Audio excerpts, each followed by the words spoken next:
we want to make sure that they got a 2-point bucket out of 3, and somehow Paul got open. We'll look at it on film.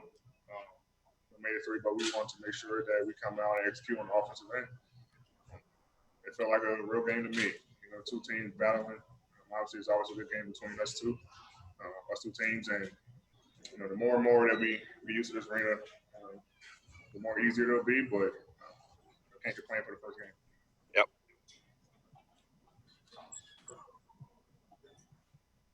Melissa?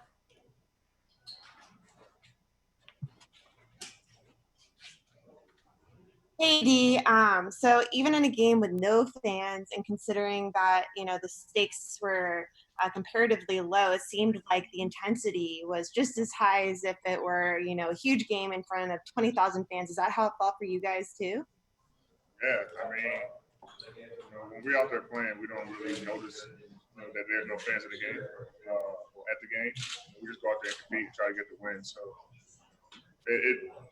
they did a great job with the crowd noise. Especially when we scored the bucket, got to stop, got pretty loud, also at timeouts. So they did a good job with that. But like I said, when we're out there competing, we just worry about the 5 guys on the floor and trying to get a win. Alex? Kyle Boone, please. Sorry, could you defer? Oh, sure. Joe Barton. What were your emotions like before the game? Obviously, it's a sensitive subject. I mean, we want to make sure that we did, something as a league, the NBPA and the NBA, and all the players, just had a consensus that, kneeling was best, something that we can do as a league and be unified, and we go out here and play, not for us, but for everything that's going on around the world. And for them, I didn't know they were going to have a video up there, so I think that was pretty cool. I'm not sure they're going to do it for every game, but I think that was really cool to kind of play that video and just kind of remind us, what's going on in the world, because we're so locked into this bubble. We're not out there, and seeing what's going on unless it's on social media. So for both teams to come together, the head coaches kind of switch and us locking arms together in front of the Black Lives Matter, I think it was a powerful statement. Okay, time your game, Billy.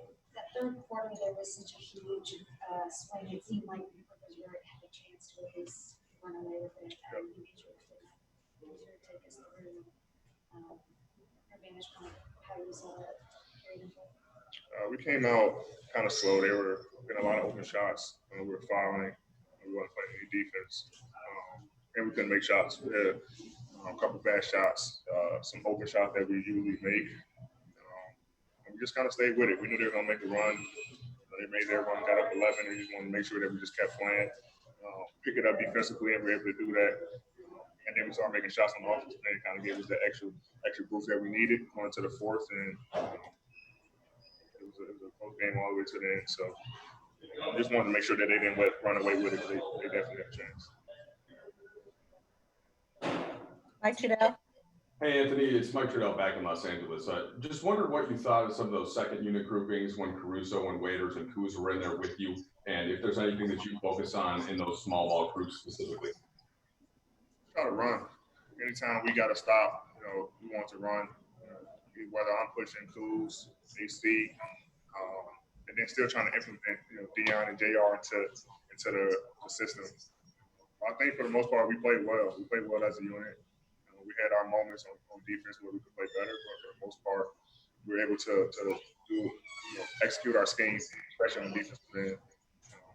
But I say that second unit played extremely well. AC played well down the end, making some big buckets for us. And Kuz made some big shots. So, guys really getting back into score rhythm.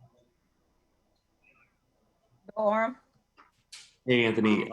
You guys are now 2-2 against the Clippers. Frank said before the game that you guys will probably run into each other again before this is all said and done. I'm just wondering, at this point, after you've gone through this season series, do you feel like these are the two teams in the West? Do you feel like that's the only team that will stand between you guys in the finals? I'm worried about one team, and that's the Lakers. We can't control what other teams do, how they play or what they're going to do. So we only control what we can control, and that's how hard we play and going out and compete every night. Last two questions. Kyle? BD, after you guys played this game in March. You described this as a series that you liked because it was physical, it was gritty. Did it still feel that way tonight? Did it feel a lot different, a little different? I felt the same. Obviously, didn't have two guys who really helped them out in that second unit, Lou and Montrez, but they got other guys that can come in and play. But it still felt like a game back in Staples, where it's physical. It was gritty guys who were getting after it, compete on both ends of the floor, both teams, and that's what makes playing them so fun. And last question, Mark Medina. And there's so many different elements of the game, with different runs, the whistles, dropping no fans. What does it take to just get through all these different frustrations? The refs hear everything we say now, so that's kind of new for us. We kind of tone it in a little bit, but I think we just, for us especially, we just gotta keep playing. Can't worry about calls and everything like that. The less we try to complain to the refs, argue a call, the better we'll be. And it's everyone. But like I say, it was a good first game for us. I think we played extremely well on both ends of the floor. Atmosphere was a little different, but I think as the game go on, you get adjusted to it, and you're locked into what's going on the floor, and not more so what's going on, outside of the floor. But as far as the in-game things, I think it was all good. All right, thanks so much, Anthony. Yeah. Thanks, Thanks, Anthony. Ron. Thank you. Thanks for watching ESPN on YouTube. For live streaming sports and premium content, subscribe to ESPN+.